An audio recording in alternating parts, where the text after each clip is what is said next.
Olikara. He is the founder and president of the Millennial Action Project, MAP, which is a nonpartisan organization dedicated to activating young millennial policymakers to lead a new era of collaborative governance. There's a lot more to read about Steven in our journal, so please take a look at that. Steven, come on up.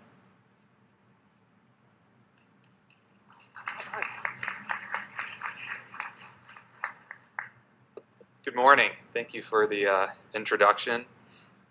To Ambassador Herda, Ambassador Chowdhury, my friends Janet, Constance, and my good friend Jim Hurd over there, thank you for the invitation to be here today. I actually want to pick up on what the ambassador said about Prime Minister Trudeau, and what he said was self-evident here in 2015 last year. Because I want you to think about when the General Assembly came together last year and adopted the Sustainable Development Goals and Agenda 2030.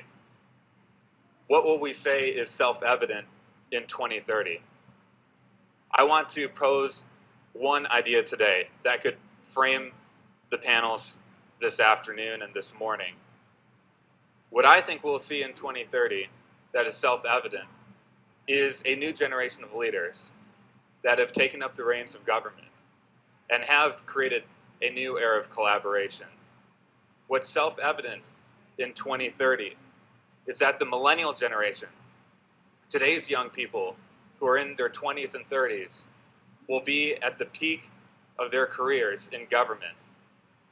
And the question I want all of us to answer today is, how will this generation govern America? How will this generation govern the world? And it can go either direction. We can be defined by the divisions of partisanship, the divisions of racial and religious and ethnic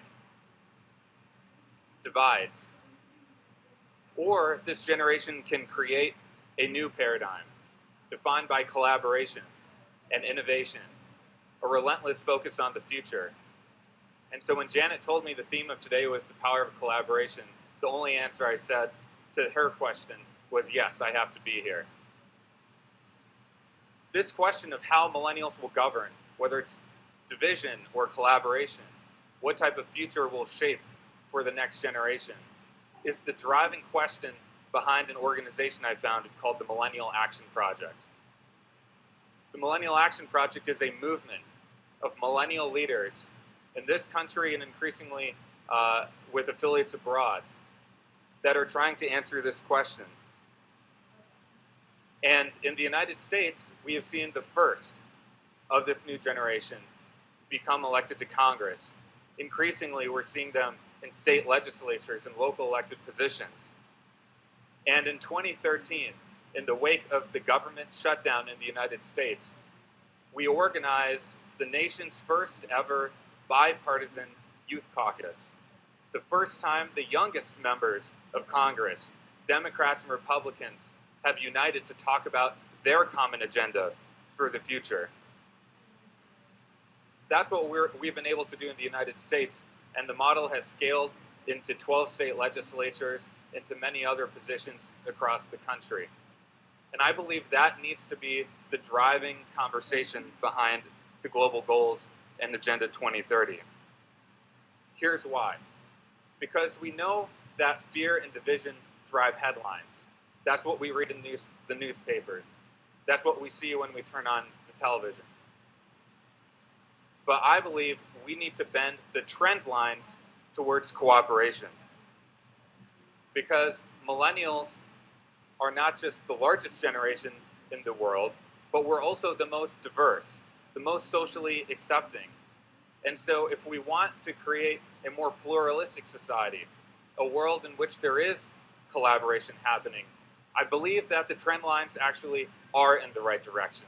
If you look at what this younger generation is doing right now, I'll just give one example of one global goal that I've had a lot of experience with and what's driven me to enter public service. That's the issue of climate change.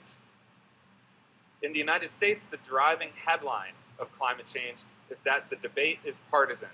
There's one political party, the Democrats, who want to do something about it, the other Republicans who don't want to do something about it, who even deny the existence of climate change. But the trend lines are different, because one thing that wasn't reported on very much was that there were 12 young Republican members of Congress, all under the age of 50, who came together and said climate change is a problem. They introduced a resolution saying that we need proactive solutions to the issue of climate change, and we must find common ground. See, that's what I mean when we're talking about the trend lines being in a different direction than what we see in the headlines. So I believe it's the millennials in their 20s and 30s today who have the greatest opportunity and the greatest responsibility to advance the global goals through a spirit and an atmosphere of collaboration. And the one thing I just want to leave you with today is a call to action. Why not us, the millennial generation, to advance the global goals?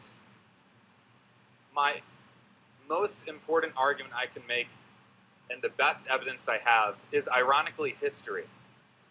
It's history, because Dr. King did not lead the civil rights movement when he was in his 60s. He led the Montgomery bus boycott when he was 26 years old.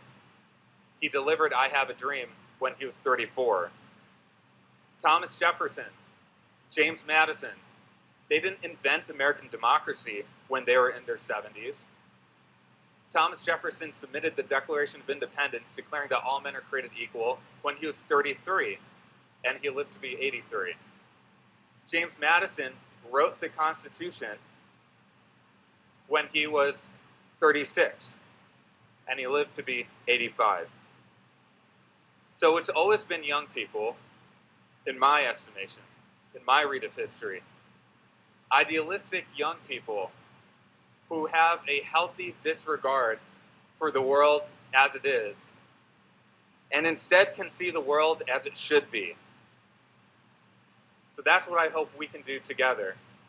Let's create the world as it should be, and pass that on to our children and future generations. Thank you very much for having me.